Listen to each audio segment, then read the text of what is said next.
from the station that's working for you. You're watching Fox 4 News at 9. I will be going to have my prescription filled, so I should have my medication by the end of the week. It's a Fox 4 follow-up tonight, less than 1 week after we brought you the story of a KU Med student denied an expensive medication. Tonight, we know she'll soon have the prescription that her doctor says she needs. Without insurance, the drug she needs costs $8,000 per month. Thanks for joining us at 9. I'm Bria Leff. And I'm Kevin Barry. That's partially because of the help from some Fox 4 viewers. A crowdfunding site for the student raised $22,000 in just a few days. Fox 4's Malik Jackson is live at Hospital Hill tonight. Malik, you spoke with her again today. She says she was getting desperate before supporters restored her faith in the goodness of the world.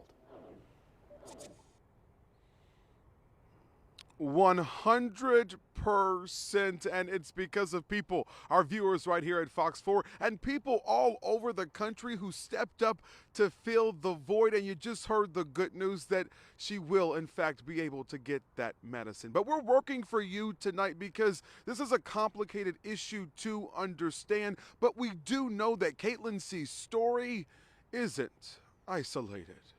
It's heartwarming, it's humbling, it's inspiring. Those are my frail attempts at trying to express what's on my mind and heart. A grateful and thankful yet resolved Caitlin C. 10 days after she first posted her story on LinkedIn and less than a week after we here at Fox 4 shared it with you. It reassures me that despite how broken this world is, there are still many, many people out there who choose goodness. The GoFundMe skyrocketing from about $3,000 to more than $22,000, more than enough to pay for the $8,000 prescription. C, a med student, has ITP, an autoimmune disorder. The platelets in her blood don't allow clotting, and she's faced some dangerous bleeding episodes. The medicine her doctor prescribed is Promecta, but her plan through Blue Cross and Blue Shield of Kansas City didn't cover it. C says there was a misunderstanding between what prescription coverage she had and the medical network she was on. Jack Dillon is the executive director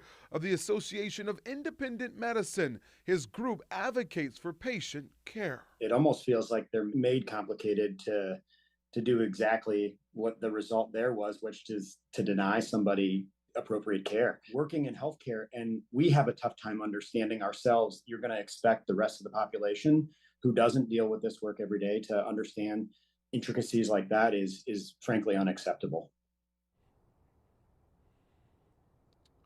We were able to reconnect with Blue Cross and Blue Shield of Kansas City today. They say that they work to give their customers the best plans possible for them. They also sent us a statement. You can click on this story at fox4kc.com to read that. Dylan also says in the meantime, we have to make sure that these health insurance companies are more transparent and are always putting the patients first. And for C, she filed that exemption letter that we told you about last week. She's given Blue Cross and Blue Shield of Kansas City 72 hours to respond.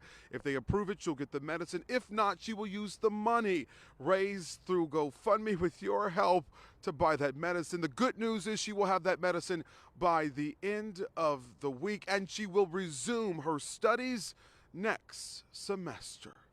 Kevin.